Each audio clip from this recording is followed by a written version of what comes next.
11th class के बच्चों, ये आपके मैथ का एक क्वेश्चन है। मैं क्वेश्चन पढ़ता हूँ, फिर पहचानेंगे ये स्ट्रेट लाइन से है या कोनिक सेक्शन से है।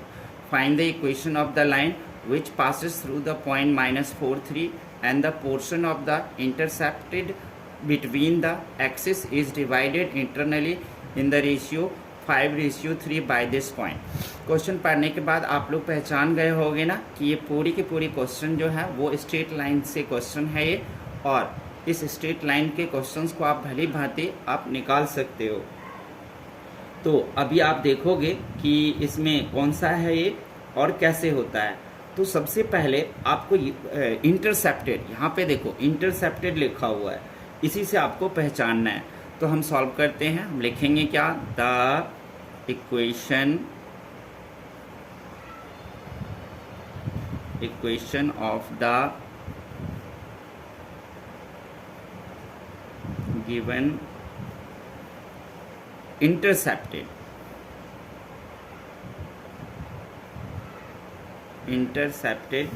लाइन।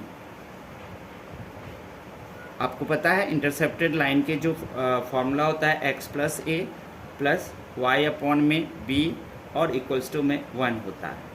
अब देखना क्या है आपको कि ये कट्स कहाँ पर करता है। क्वेश्चन जितना जितना पढ़ोगे उससे आपको पता चलेगा कि ये कट्स कहाँ करता है। तो ये करता है, it cuts axis at A0 and B0B। यहाँ से हमको मिला A0 और 0B। इसके बाद the portion of AB, the portion of AB intercepts between the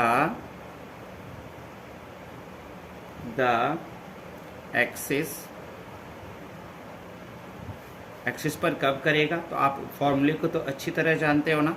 ये x इक्वल्स टू क्या होता था, x2 मल्टीप्लाई m1, ये 10 से ही आप जानते हो।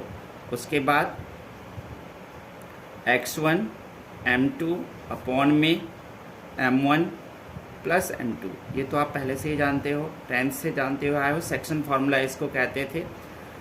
y के लिए y2 multiply m1 plus y1 m2 upon में m1 प्लस m2 हो गया बच्चों। हमने फार्मूला लिख लिया। अब हम आराम से दोनों को हम पुट कर सकते हैं। क्या पुट करके आएगा, 3 मल्टीप्लाई a और प्लस 5 अपॉन में 5 प्लस 3। क्यों, क्योंकि रेशियो जो है 5:3, तो ये m1 m2 है, आप जानते हो।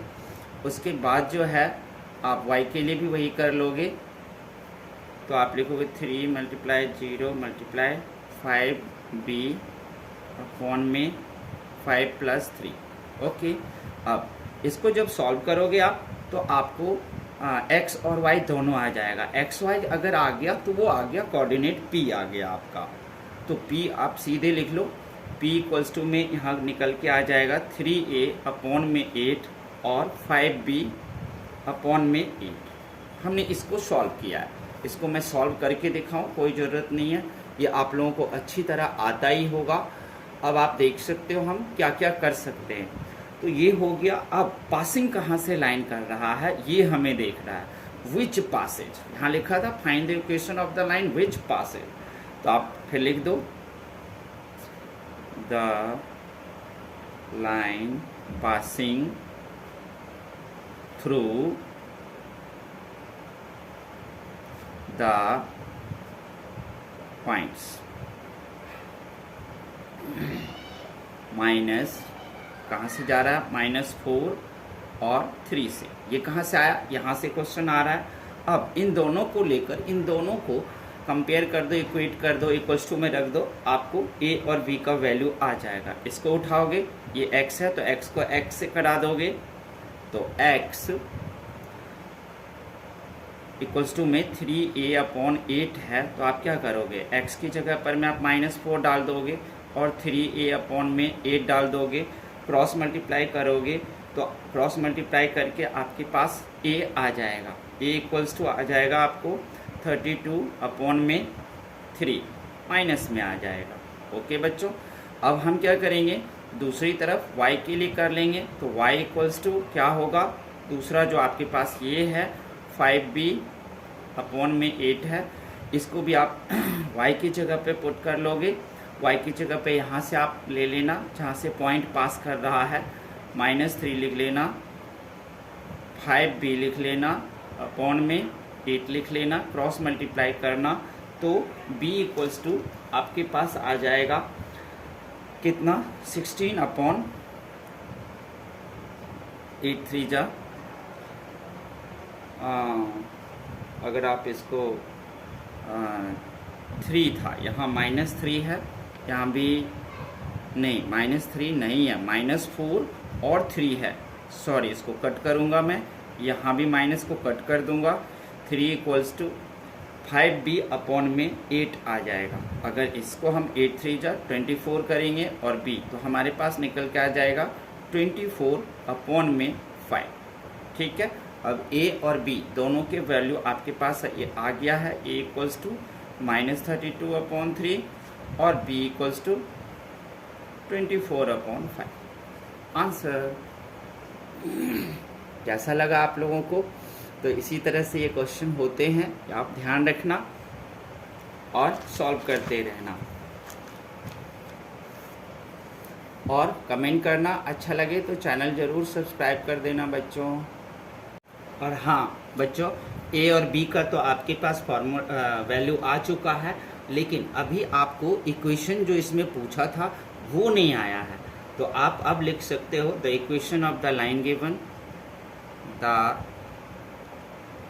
equation of the line given।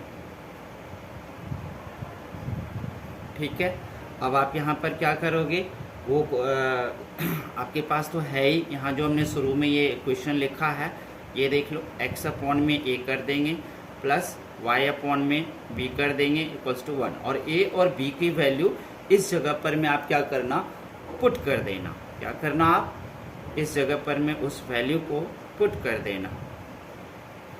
तो जब आप वैल्यू पुट करोगे तो क्या आ जाएगा,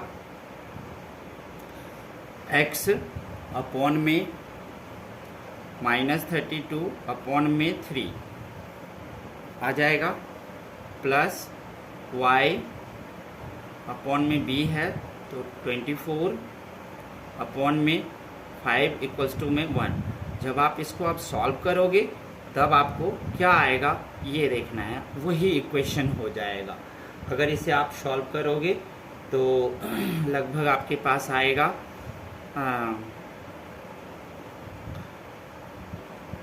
-9x और लगभग 8 + 8 नहीं, बल्कि अगर इसे सॉल्व करता हूँ, मैं मन में सॉल्व कर रहा हूँ, तो 5y जाएगा 24 और चौके आ जाएगा 96, 5 4 20 आएगा, तो 20 प्लस और इक्वल्स टू में 96। आप चाहो तो ये जो माइनस देख रहे हो इसको भी कॉमन ले लोगे तो आपको एक नया इक्वेशन आ जाएगा। फिर ऐसे भी लिख सकते हो आप 9x और फिर -20y और ये इधर ले लोगे प्लस 96 इक्वल्स टू में 0। ये है आपका इक्वेशन। तो आपको ये इक्वेशन भी आ जाएगा, आप इसको देख सकते हो।